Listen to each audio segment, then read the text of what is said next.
and welcome back to my channel. In today's video, I'll teach you how to use have in different places with different meanings. So let's start. So, actually, have is a verb according to grammar. So, it can be used as an auxiliary verb and also as a main verb.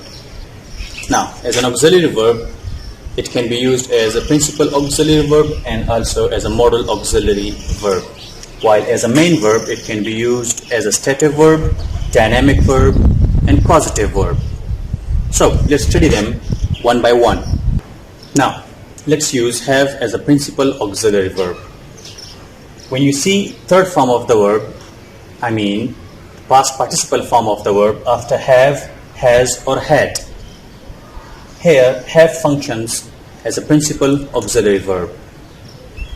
And we use third form of the verb after have, has, or had when we want to make perfect tense.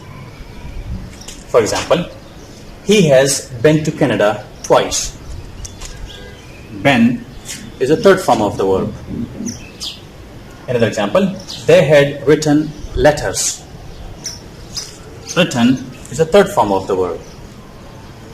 Another example, you have made a mistake. Made is a third form of the verb. So, in these examples, has, had, and have function as principal auxiliary verb. As a modal auxiliary verb, have is followed by 2 plus base form of the verb to show obligation or necessity. Actually, here, have to is an expression, but it functions as a modal auxiliary verb. For example, she has to study hard. We have to help him. They had to be polite. In these examples, we have verb 1 here. Study, help, and be. So, has to, have to, and had to, they function like modal auxiliary verb. As a stative verb, have is followed by a noun and it means to possess.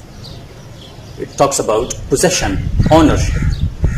While as a dynamic verb, have is also followed by a noun with a different meaning. Here, have means to eat, to drink, to enjoy, or to give birth. Now, how to understand the different meanings of have? It all depends on the noun. If this noun is something to be possessed, here have will function as a stative verb, but if this noun is something to eat, to drink, to enjoy, or to be given a birth, have will function as a dynamic verb. And as a dynamic verb, ing form of have will also be possible, while as a stative verb, ing form is not possible. Examples. As a stative verb, Ali has a car. Leila has a 5-year-old son. Now here, a car cannot be eaten, cannot be drunk, cannot be given a birth, but it can be possessed. So here, has is a stative verb. Leila has a 5-year-old son. Here, has means possess.